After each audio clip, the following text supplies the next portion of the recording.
दोस्तों, मैं अभी जेएनयू यूनिवर्सिटी जो है, जवाहरलाल नेहरू यूनिवर्सिटी है, उसकी जो दीवार है उससे बिल्कुल बगल में एक जगह है मुनीरका, और उसी मुनीरका में एक बुद्ध विहार जगह है जहाँ पे मैं बैठा हुआ हूँ और मेरे साथ बुद्ध विहार के जो रेसिडेंट्स हैं वो यहाँ पे बैठे हुए हैं। दिलचस्प बात ये है कि अंबेडकर जी का, बाबा साहब भीमराव अंबेडकर जी का की जो जयंती है वो आज से 2-3 दिन के बाद मनाने जाने वाली है। पूरा देश अंबेडकर जी के विचारधारा को लेके उनको याद कर रहा है। जो जात पात के ख़िलाफ़ उनकी लड़ाई थी, जो समता के लिए उनकी लड़ाई थी, जो वंचित तबके के अधिकार के लिए जो लड़ाई थी, जिसके लिए अंबेडकर साहब ने लड़ाई लड़ी, उनको सब लोग याद कर रहे हैं। और अंबेडकर साहब ने भी 1935 में के करीब में कह दिया था कि मैं हिंदू समाज में भले ही पैदा हुआ हूँ लेकिन मैं हिंदू समाज में मरूंगा नहीं। और उन्होंने कहा कि हिंदू समाज के अंदर में बराबरी नहीं है। और फिर उन्होंने 15-20 सालों तक उन्होंने स्टडी किया, और स्टडी करने के बाद 1955-56 के करीब में उन्होंने अपने जब उनकी ज़िंदगी ख़त्म होती है उससे कुछ ही दिन पहले उन्होंने नागपुर में एक बहुत बड़ी रैली की थी जिसमें लाखों की तादाद में उन्होंने बुद्ध धर्म को अपनाया था।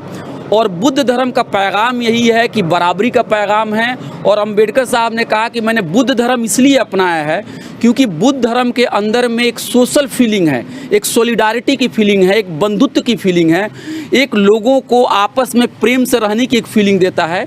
और अंबेडकर साहब कहते हैं कि धर्म का मतलब पाखंड, रीति रिवाज और भूत प्रेत ये सब सारी चीज़ें नहीं है। धर्म का मतलब है प्रेम से रहना, एक सोसाइटी में प्रेम से रहना। और वो जो थे वो जो ब्राह्मणवादी जो पूजा पाठ थे इसके ख़िलाफ़ थे, और उन्होंने बुद्धिज़्म के बारे में बहुत सारी स्टडी की। दिलचस्प बात यह है कि जेएनयू के पास में बुद्ध विहार में महात्मा बुद्ध जी की प्रतिमा है। और मुझे जानकारी मिली है कि ये बुद्ध विहार जो है तकरीबन 25-30 साल पहले ये बन चुका था, और यहाँ पे हर रोज़ भगवान बुद्ध को याद किया जाता है।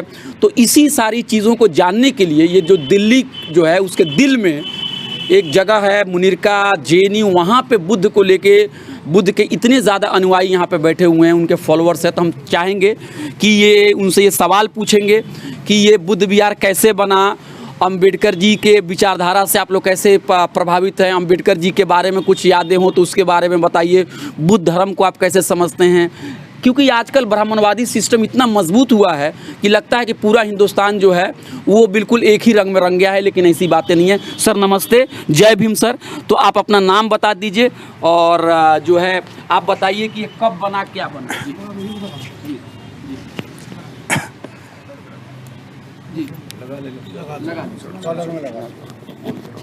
जी सर, अपना नाम बता दीजिए।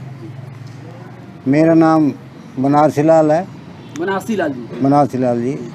मैं यहाँ का मुनीरका गांव का स्थायी निवासी हूँ और भारत सरकार से अंडर सेक्रेटरी के पोस्ट पर रिटायर हुआ हूँ, और इस समय मैं एडवोकेट हूँ।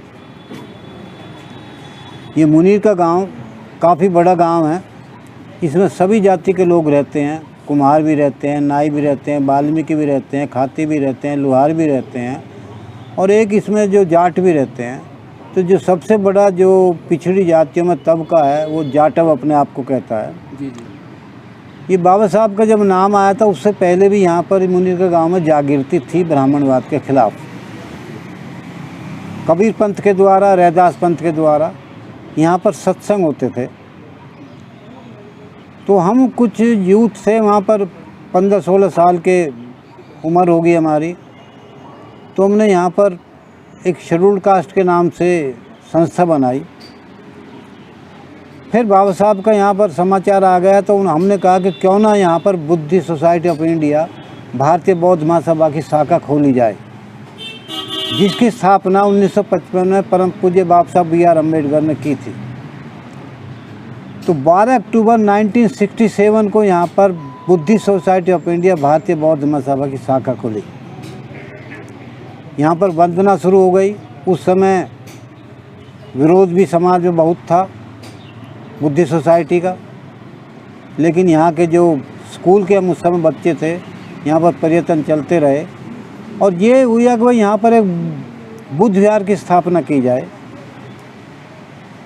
तो ये जो यहाँ जो ज़मीन है, यहाँ पर इस समाज के लोग पशुओं की खाल निकालते थे, वो हमारी अपने समाज की जगह थी।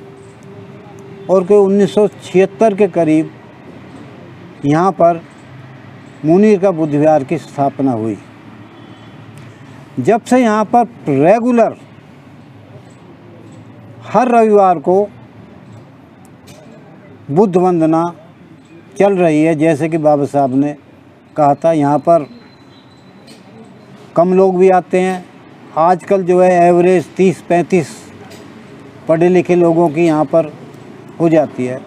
हमारा उद्देश्य यही है कि जो बाबा साहब ने असमानता के खिलाफ, शोषण के खिलाफ जो संघर्ष किया था, जो उन्होंने बुद्ध सोसाइटी की स्थापना की थी, उसको हम आगे बढ़ाएं। गोल बुद्ध धर्म प्राप्त करना नहीं, गोल हमारा भारत देश में असमानता को दूर करना, शोषण को दूर करना, जो धर्म के नाम पर कुरीतियाँ थीं, अत्याचार होते, उनको दूर करना था। और बौद्ध धर्म उनमें से एक हमने साधन अपनाया है। 1976 से आज 45 साल के करीब इस बुद्ध विहार को बने हो गए, 45 साल के करीब। और यहाँ पर बहुत अच्छा प्रचार होता है, क्योंकि यहाँ पर JNU यहाँ की पास यूनिवर्सिटी है। जब से JNU बनी थी तब से महाराष्ट्र के लोग, हर राज्य के लोग यहाँ आते रहे हैं। जितनी सफलता मिलनी चाहिए थी हमें उसमें मिली नहीं। यहाँ के कार्यकर्ताओं ने बड़े बड़े अपमान भी सहे हैं, गालियाँ भी सही हैं, अब भी गालियाँ सह रहे हैं, लेकिन वो अपने बाबा साहब के रास्ते से पीछे हटे नहीं। इस समय इसकी हालत ये है कि 35 साल से इस पर मुकदमेबाजी हो रही है, जो हमें बहुत नुकसान पहुंचा रही है। उसके हम उसमें आप अगर उसका कहानी सुनोगे तो आप जो भी अम्बेडकरी समाज भारत में चल रहा है उसका दर्पण मुनीर का गांव में मिल जाएगा। अगर समाज का शीशे में देखना है तो यहाँ की कहानी सुन लो, आपको पूरे देश का अम्बेडकरवादी समाज का दर्पण यहाँ पर मिल जाएगा।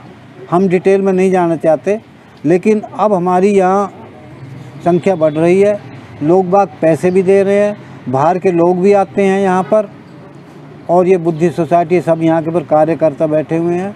यहाँ पर कितनी भी ठंड हो, कितनी भी बारिश हो, यहाँ पर कभी वंदना नहीं रुकी। यहाँ पर हमें माँ बहन की गालियाँ भी मिली हैं। अब कुछ दिन से हम देख रहे हैं कि यहाँ पर RSS BJP की दखलंदाजी भी बढ़ रही है, अड्डा बन गया है।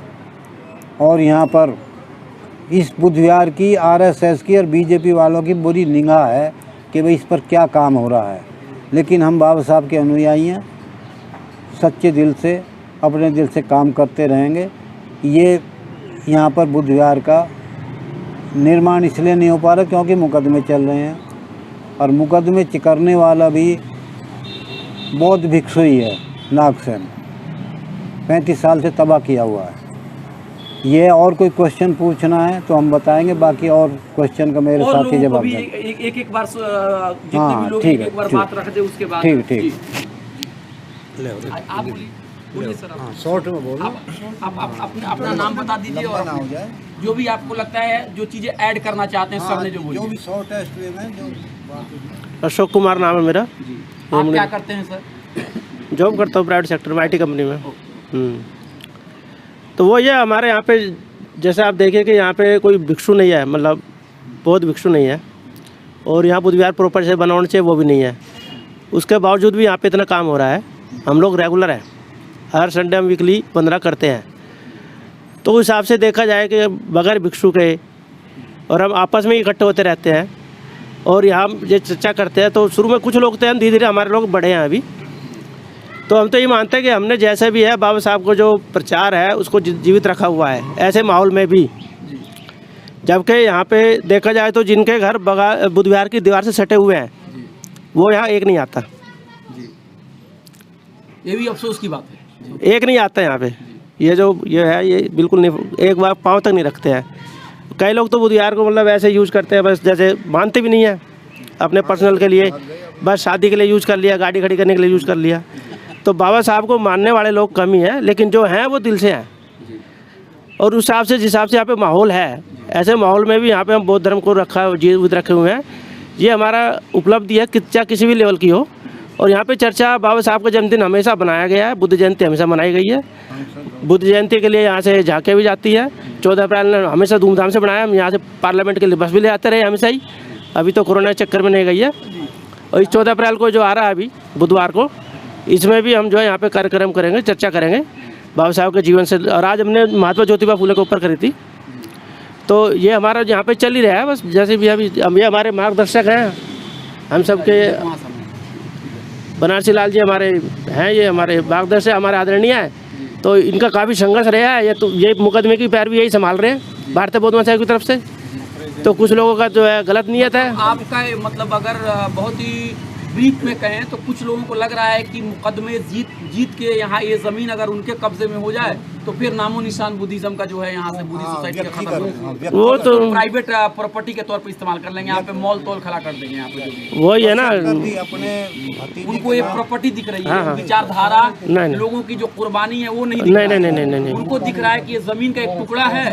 जेएनयू के पास अगर कुछ यहाँ पे इमारतें खड़ी हो जाए, बस और आप लोग पूरी जिंदगी दे दिए अम्बेडकर जी और बुद्ध जी की विचारधारा को आगे बढ़ाने के लिए।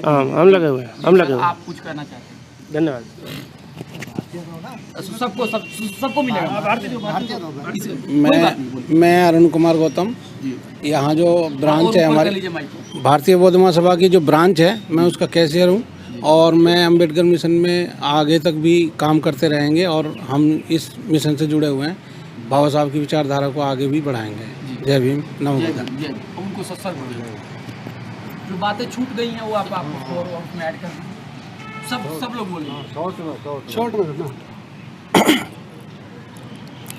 अपना नाम बता दीजिए। मैं करमशील भारती मुनिरका का निवासी हूँ और बुद्ध और अम्बेडकर को मानता हूँ।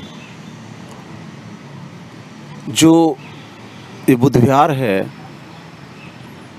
इसका काम अच्छा चल रहा है। यहाँ की कार्यकारिणी, यहाँ के लोग बहुत अच्छी तरह से काम कर रहे हैं और इसमें पूरे गांव में सहयोग भी मिल रहा है। अभी बाबा साहब की जयंती मनाने का विचार है तो शाम को मनाएंगे और उसमें अपनी चर्चा करते हैं। हमारे इस भारतीय बौद्ध महासभा का मकसद एक ही है कि बुद्ध की और बाबा साहब की विचारधारा को समाज में पहुंचाना। क्या विचारधारा थी उनकी? उनकी विचारधारा थी कि बराबरी समाज में होनी चाहिए, हर एक का सम्मान होना चाहिए, किसी का शोषण नहीं होना चाहिए, किसी का उत्पीड़न नहीं होना चाहिए और हर एक को न्याय मिले। ये महत्वपूर्ण बात है। वो किसी और विचारधारा में अभी तक मुझे नज़र नहीं आया, इसलिए ख़ास तौर पर मैं बाबा साहब की बुद्ध की विचारधारा को मानता हूँ। क्योंकि पहले से जो परम यहाँ चला आ रहा था वो गैर बराबरी पर टिका था सारा समाज। बुद्ध ने आके उसके विरोध में खड़े हुए तो यहाँ के ब्राह्मणवादियों ने बुद्ध को बिल्कुल तहस नहस कर दिया और यहाँ पर फिर दोबारा से ब्राह्मणवादी व्यवस्था आ गई। इसके पीछे बहुत बड़ा इतिहास है। उस इतिहास को खोजोगे तो बहुत नई नई चीज़ें मिलेगी। लेकिन उसके बाद में जब आज 11 अप्रैल है, ज्योतिराव फूले का जन्मदिन, आज बहुत महत्वपूर्ण है कि यदि ज्योतिराव फूले इस देश में ना पैदा होते तो अम्बेडकर जी नहीं आते और उसके बाद में ये समानता का और ये जो कारवां नहीं आगे बढ़ता। क्योंकि अम्बेडकर से पहले ज्योतिराव फूले ने लड़ाई लड़ी थी, उससे पहले संत रैदास जी ने, कबीरदास जी ने लड़ाई लड़ी थी। उनका भी विरोध केवल ब्राह्मणवाद के खिलाफ था, ब्राह्मणों के खिलाफ था। क्योंकि ब्राह्मण आज भी नहीं चाहता कि बराबरी हो समाज में। ब्राह्मण आज भी नहीं चाहता कि उसके सर्वाधिकार हों, जो हर एक को वो मिले। वो चाहता है कि मेरा वर्चस्व रहे, मेरी ही सत्ता रहे, मेरा ही सब कुछ रहे।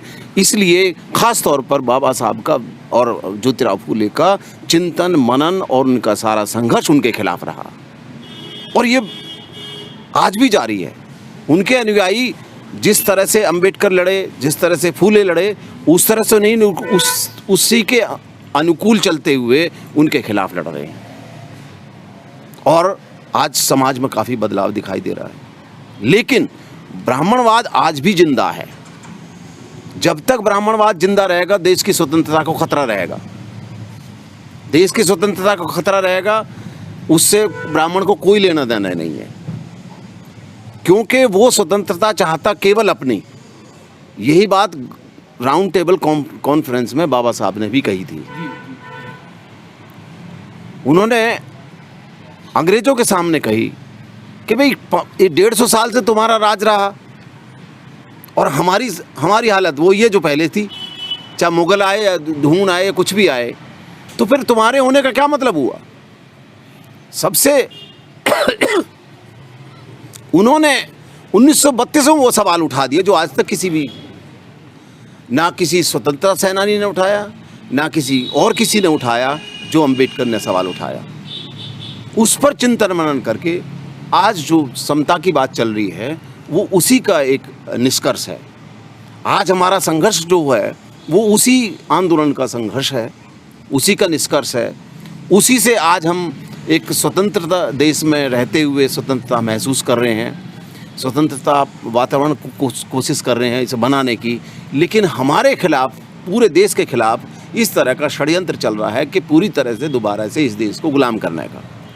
तो हम उसी विचारधारा के खिलाफ लड़ते हुए बराबरी के, शोषण के विरुद्ध और जो समानता के समर्थन में खड़े हैं, उन लोगों का प्रचार प्रसार करते हैं, उन्हें समझाते हैं, उन्हें बताते हैं। उसके लिए हम साहित्य के लिए जरिए करते हैं, सम्मेलन करते हैं, एक चर्चा करते हैं। ख़ास तौर पे हमारा जो बुद्ध विहार है, उसका चर्चा का एक बहुत अच्छा एक प्लेटफॉर्म है।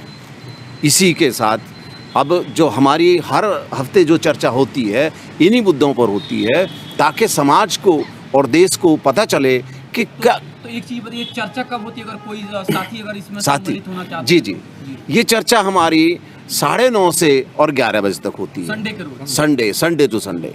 ये अब आरती भी उसी दिन होती है। हाँ, हम आरती पर विश्वास नहीं रखते, हमारा वंदना, और हम महात्मा शब्द पर भी विश्वास नहीं रखते।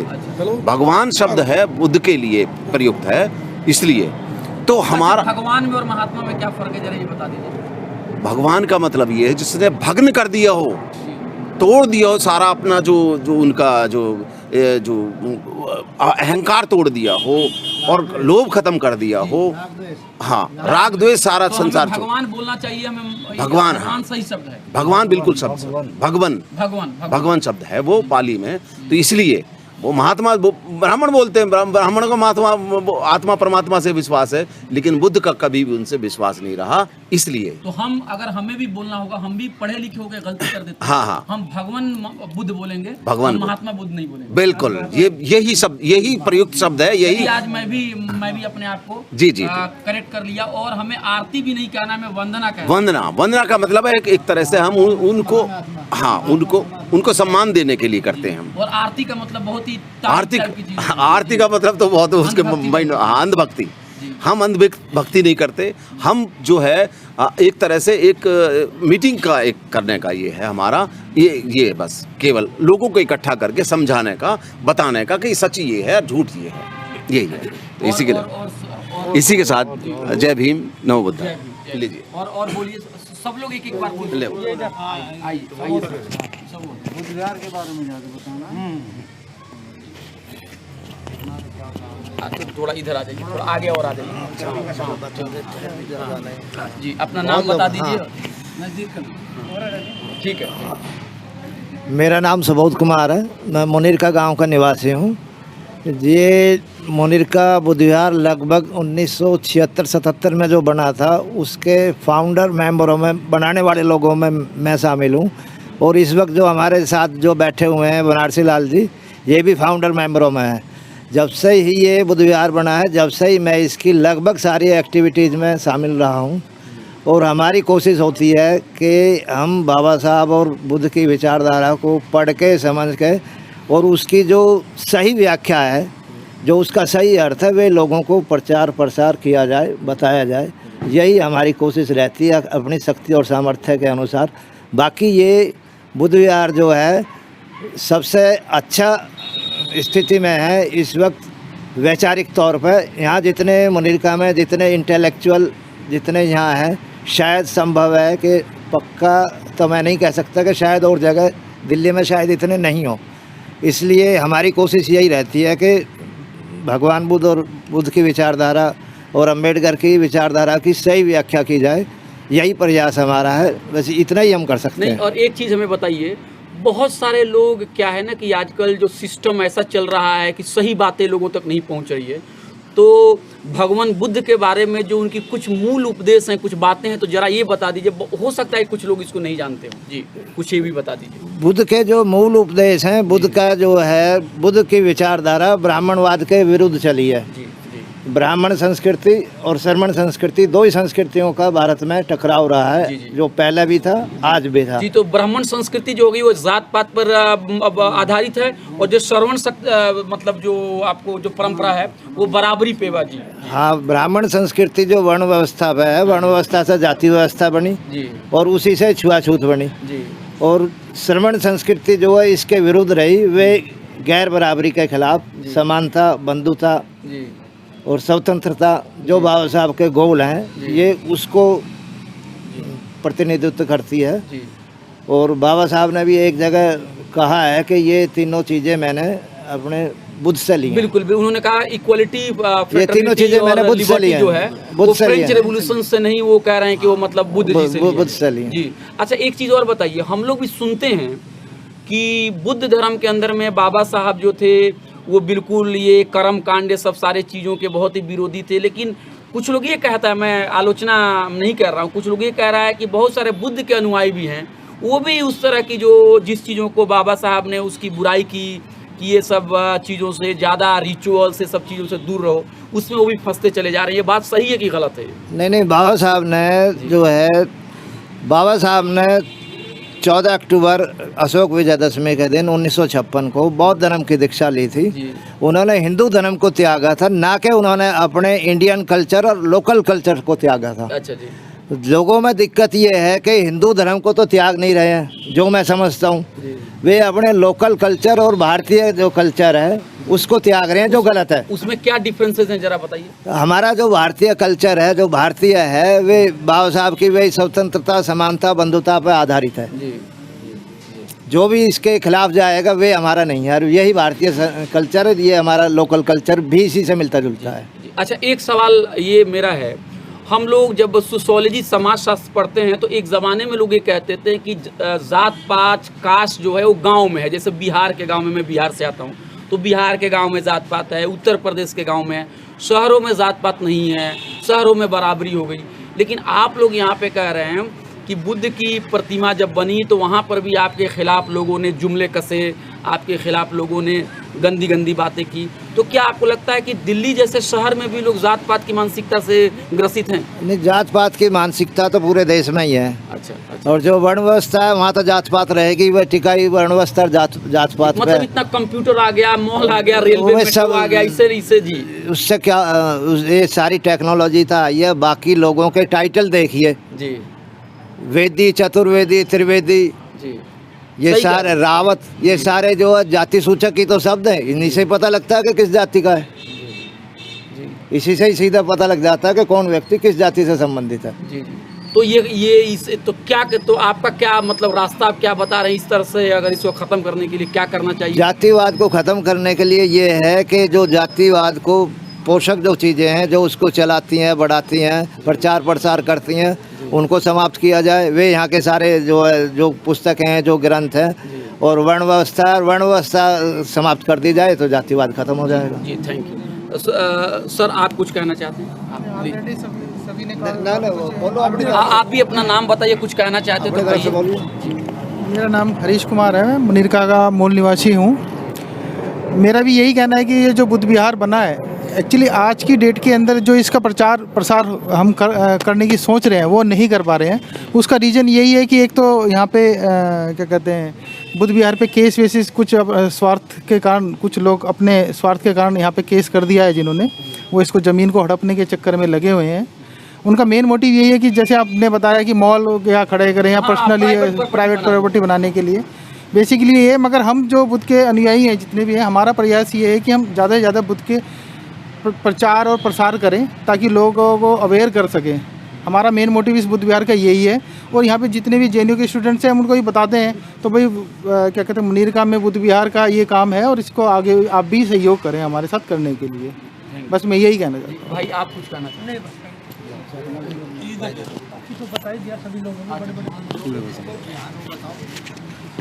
हाँ, मेरा नाम सतीश कुमार है और हम यहाँ के जो ना मूल निवासियों में से ही हैं। हम सदा यहाँ के रहने वाले हैं।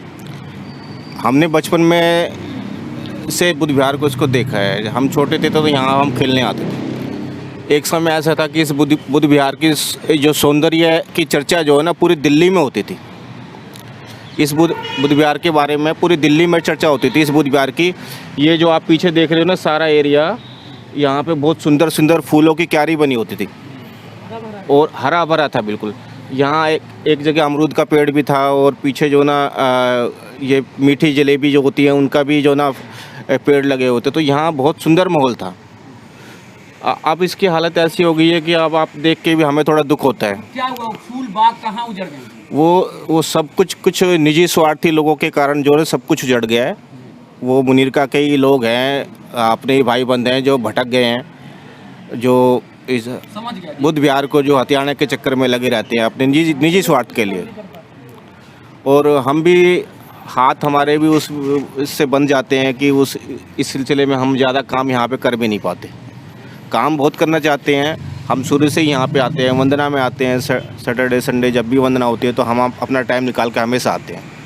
जितना हमसे हो जाता है श्रम और हम योगदान करते हैं सब मिलके। हम चाहते हैं कि ये बुद्ध विहार हमारा पहले की तरह सुंदर और पूरे गांव समाज के लिए पूरा एक मिसाल बन के रहे। और मुनीरका में फिर से जो ना बौद्ध की जो ना हमारी जो ना यहाँ पे जो चर्चा होती थी दूर दूर तक, फिर मुनीरका का नाम आगे तक जाए, वह हम यही चाहते हैं। ठीक। सर आप इधर से दे दीजिए, इधर से इसको कुछ भी बोल दीजिए थोड़ा बहुत आप बोलो। अच्छा ठीक है, मैं बोलता हूँ। बोलो आप बोलिए। थोड़ा इधर सामने आ जाइए कि चेहरा दिख जाए आपको। सबसे पहले जय भीम नमो बुद्धाय। मेरा नाम मिलिंद गौतम और मैं अभी MNC कंपनी में वर्क कर रहा हूँ।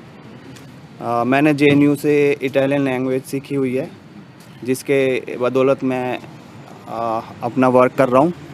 और इसके लिए मैं बाबा साहब का बहुत शुक्रगुजार हूँ कि उनकी बदौलत हम कुछ आज कर पा रहे हैं और अपने बुजुर्गों का जिन्होंने हमें अच्छी एक आगे बढ़ने के लिए प्रेरणा दी।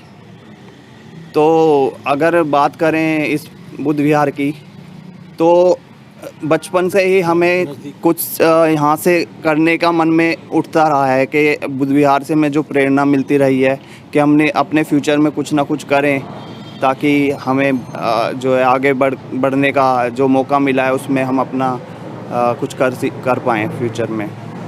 और बुद्ध विहार से हमें एक साथ जो बैठकर बातचीत करने का मौका मिलता है, सीखने का मौका मिलता है, तो उससे हमें काफ़ी कुछ सीखने को मिलता है। और यहाँ की अगर जो भी समस्या चल रही है काफ़ी लंबे समय से, जो भी यहाँ पर केस चल रहा है, तो उस वजह से बुद्ध विहार का विकास नहीं हो पा रहा है, तो इससे काफ़ी दुख होता है। तो इसके लिए जो भी लोग जिम्मेदार हैं, चाहे निजी स्वार्थ या किसी भी कारणवश, तो इस चीज़ का जल्द से जल्द हल होना चाहिए। अच्छा एक चीज़ बताइए, आप तो नौजवान हैं, कुछ लोग ये कह रहा है कि अम्बेडकर समाज के जो नौजवान हैं उनको बहुत हद तक जो सत्ता में बैठे हुए जो ब्राह्मणवादी सोच के जो लोग हैं वो हर तरह के प्रलोभन दे के, मीडिया की मदद से, बहुत सारा प्रोपेगेंडा फैला के उनको अपने फोल्ड में ला रहे हैं और बुद्ध के और अम्बेडकर के रास्ते से वो लोग भटक रहे हैं। ये बात कहाँ तक आपको सही लगती है? अगर मैं आज के टाइम में बात करूं तो ये कुछ हद तक हो रहा है, कुछ हद तक नहीं, का ज़्यादा हद तक ही हो रहा है, क्योंकि वो अब डर रहे हैं लोग कि हमारा समाज आगे बढ़ने लगा है, कहीं हम लोग पीछे ना छूट जाएं। हमें कहीं किसी तरह का नुकसान ना हो जाए, तो वो हमारी सोच को उसी सोच में पहली जाति व्यवस्था में ही रखना चाहते हैं कि ये इसी तरह से चलते रहें और इनकी जाति व्यवस्था जो चलती आ रही है उसी की अनुरूप इनको समझ इनकी रहे। लेकिन ऐसा नहीं है, अब हम लोग शिक्षित हो रहे हैं और अच्छे से इनसे आगे निकल रहे हैं इन लोगों से। तो इस चीज़ में मैं यही कहना चाहूँगा कि हमेशा जो है अपने समाज को बढ़ाने के लिए काम करते रहें। उनको जो वो जैसी सोच रखते हैं उनको रखने दें, हम अपने समाज को आगे बढ़ाएं। बस सर धन्यवाद। अच्छा सर, तो आप इसको कंक्लूड कर दीजिए। अच्छा, एक सवाल मैं आपसे ये पूछ रहा हूँ कि आप तो बहुत ज़माने से इस दिल्ली को भी देख रहे हैं, इस आंदोलन के साथ हैं। अम्बेडकर साहब की किताब अगर लीजिए, इनहेलेशन ऑफ कास्ट को लीजिए, जाति का खात्मा जो है, उसमें वो कह रहे हैं कि शादियाँ जो होनी चाहिए उसमें जात पात के जो बंधन है उसको तोड़ना चाहिए, लोग एक दूसरे के साथ खाना शुरू करें, जैसे जाति को ख़त्म करने के लिए इंटर डाइनिंग और इंटर मैरिज की बात कर रहे हैं। आप ये बताइए, दिल्ली जैसे बड़े शहर में, देश की राजधानी है, जहाँ पे लोग बहुत पढ़े लिखे हैं, विकास बहुत हो गया है, तो क्या यहाँ पे ये सब चीज़ें आपको देखने को मिल रही है कि अभी भी लोग उसी तरह से जात पात में बंधे हुए हैं, खाने पीने से कतराते हैं? ये आपका क्या अनुभव है? हाँ, ये एनिहिलेशन ऑफ कास्ट की गलत व्याख्या है। एनिहिलेशन ऑफ कास्ट में ऐसा कहीं नहीं है। एक दो लाइन आ गई होंगी। पहले तो बाबा साहब ने इंटर डाइनिंग का विरोध किया था। अच्छा, क्या इसका विरोध किया था? गांधी ने मूवमेंट चलाया था इंटर डाइनिंग का, तो बाबा साहब ने विरोध किया था। जहाँ तक अंतर्जातीय विवाह है, बाबा साहब ने विरोध तो नहीं किया, लेकिन ये भी नहीं है कि इंटर डाइनिंग इस जात पात का सॉल्यूशन है, क्योंकि इंटर कास्ट मैरिज से कास्ट ख़त्म नहीं होती। वो जो उसके बच्चे होते हैं जिन्होंने इंटर कास्ट मैरिज किए, वो भी वर्णावस्थावादी हैं, वो भी ब्राह्मण को ही बुलाएंगे। उनके जो बच्चे पैदा होंगे उनकी भी कोई कास्ट होगी। उदाहरण के तौर पर हमारे गांव में एक जाट है, उस वाल्मीकि से चूड़ी से शादी कर ली तो उसके बच्चे जाट बन गए और वर्णावस्थावादी हो गए। राम को मानेंगे, कृष्ण को मानेंगे, जात पात कहाँ खत्म हुई?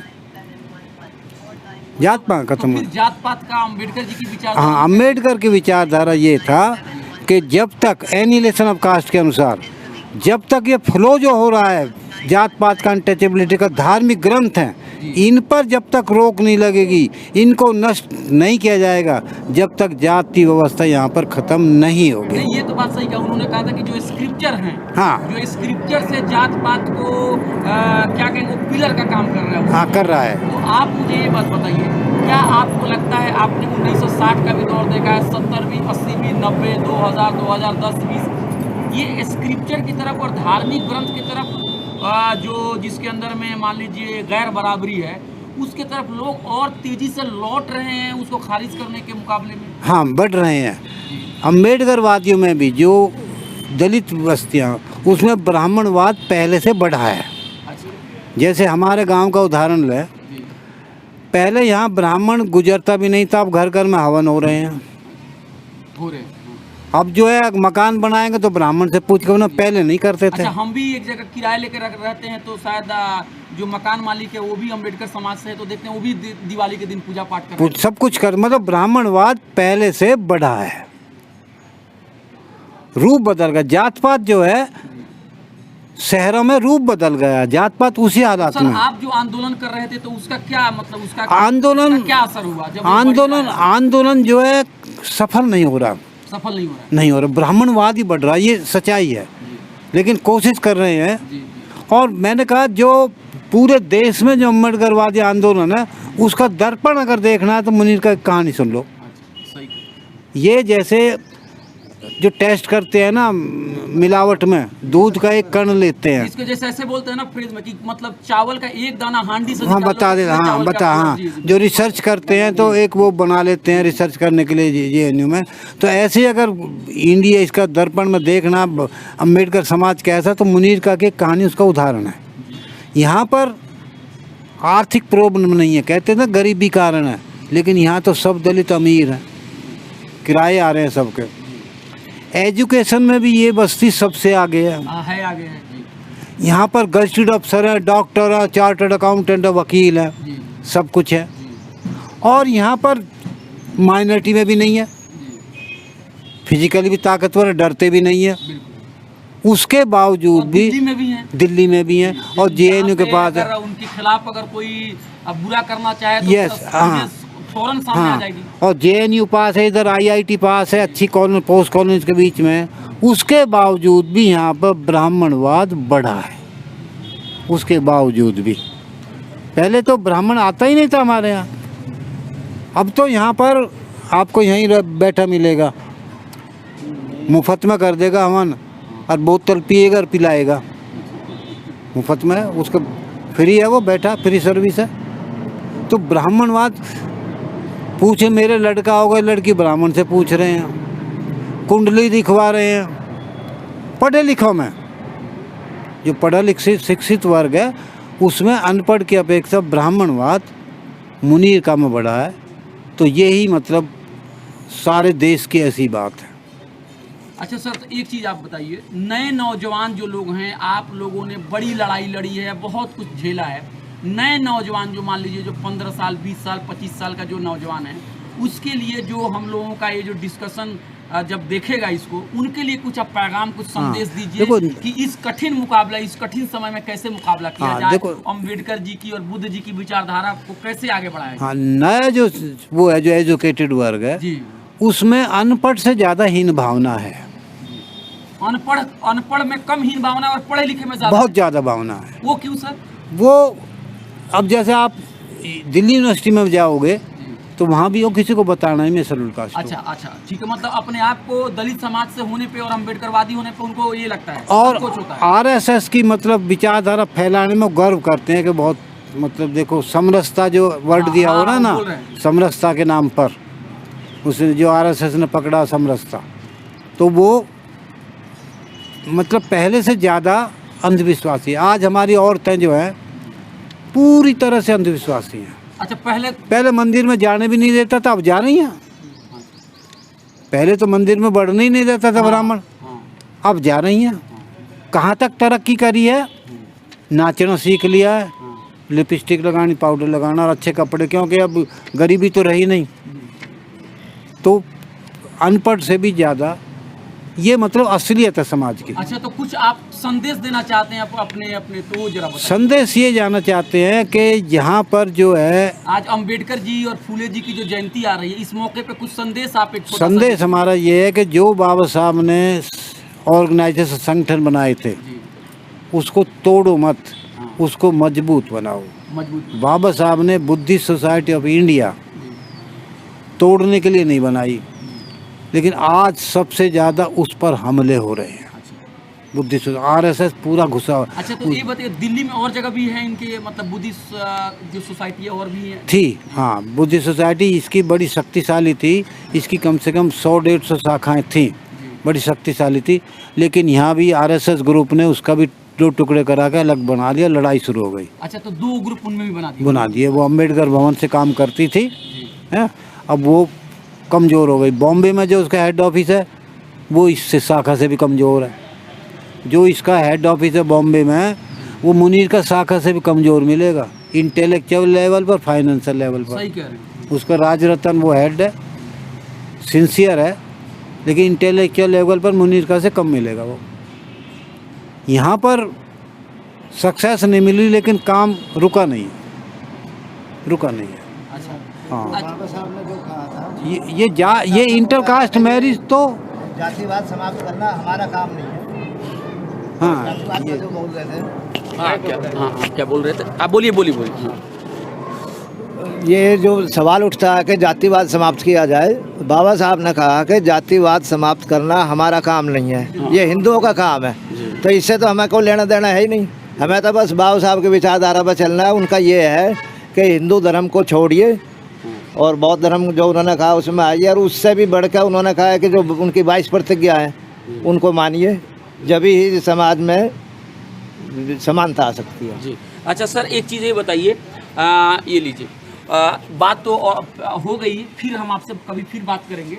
ये देखिए, अगर हम लोग का डिस्कशन कोई सुन रहा होगा और अम्बेडकरवादी, न्याय प्रिय लोग, लोकतांत्रिक मूल्यों में विश्वास रखने वाले लोग आपसे जुड़ना चाहते हो, आपसे संपर्क करना चाहते हो, किसी तरह की मदद देना चाहते हैं, तो कुछ आप अपना संपर्क सूत्र, कॉन्टैक्ट नंबर ये सब दे दीजिए, ताकि अच्छा, हाँ। आप इसी में बता दीजिए। हाँ। आप अपना नाम फिर से एक बार बता दीजिए। हाँ, मेरा नाम बनारसी लाल है।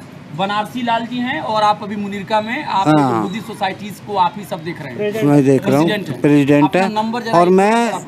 इस मिशन में 55 साल से हूँ, नया नहीं हूँ, 55 साल से हूँ। सारे लीडर देखे हैं, सारे आंदोलन देखे हैं, सारी राजनीति देखी है, ठीक। और एकेडमिक पोजीशन से भी मैं LLM हूँ, PhD भी किया था दिल्ली यूनिवर्सिटी से, और गवर्नमेंट सर्वेंट रिटायर्ड हूँ क्लास 1 गजेटेड ऑफिसर से। और मेरा मतलब 55 साल से बिल्कुल ही ग्राउंड लेवल पर इन्वॉल्व हूँ, सब लीडर से संपर्क रहे हैं, उसमें कोई घमंड नहीं है, कुछ नहीं है। और मतलब अपना अनुभव है।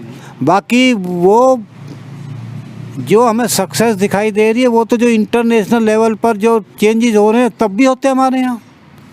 इंटरनेशनल भाई UN बन गई, ह्यूमन राइट्स कमीशन बन गए। अब मान लो हम अम्बेडकर को छोड़ दें तो तब भी यहाँ होते।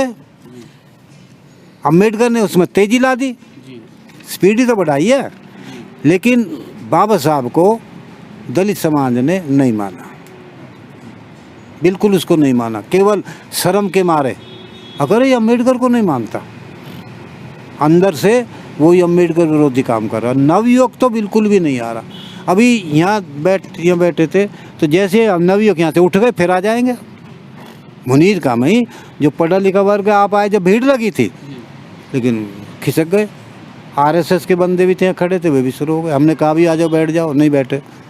तो अंदर ही अंदर अम्बेडकरवादी, अम्बेडकर के विरुद्ध पूरा दिल्ली में, इंडिया में काम हो रहा है।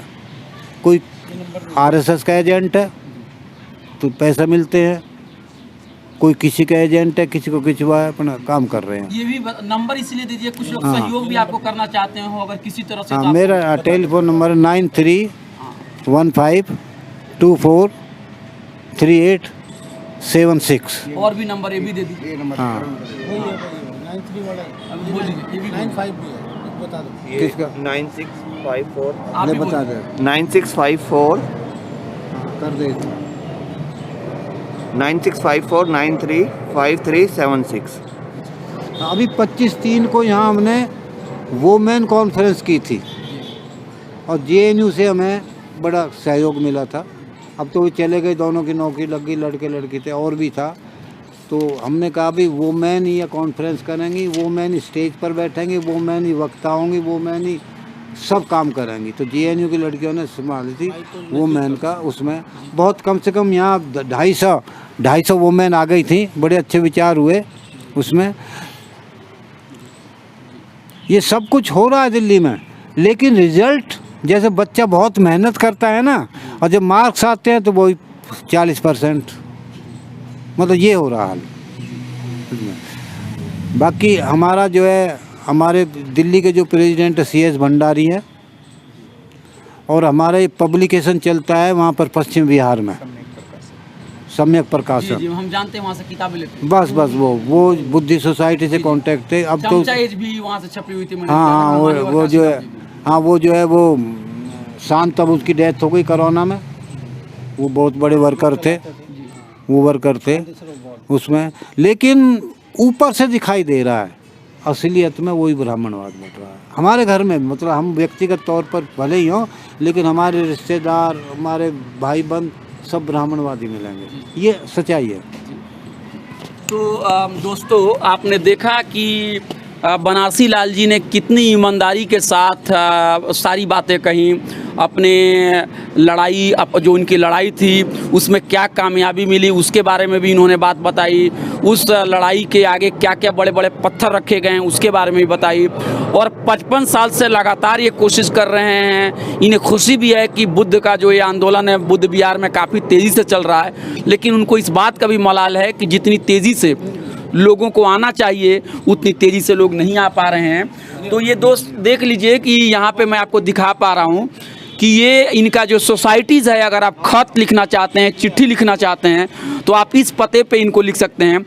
Buddhist society of India registered शाखा number 4, Buddhist society of India registered शाखा नंबर 4, 401/AB, बुद्ध विहार, गांव मुनिरका, नई दिल्ली 110067। इसका हेड ऑफिस दादर बॉम्बे में है। तो आप लोगों ने इतनी अच्छी बातें सुनी और सर आपने हम लोगों से बात की, आपका बहुत बहुत शुक्रिया। और हम यही चाहेंगे कि अंबेडकर जी और फूले जी की जयंती के ऊपर पे जो भारत में जो आंदोलन, जो समानता का जो है, जो इक्वालिटी, फ्रेटर्निटी और लिबर्टी का है, वो आगे बढ़े। और हम फिर किसी वक्त पे, किसी एक अच्छे मौजू पे, किसी एक अच्छे विषय पे आपसे फिर बात करेंगे। Thank you sir, thank you.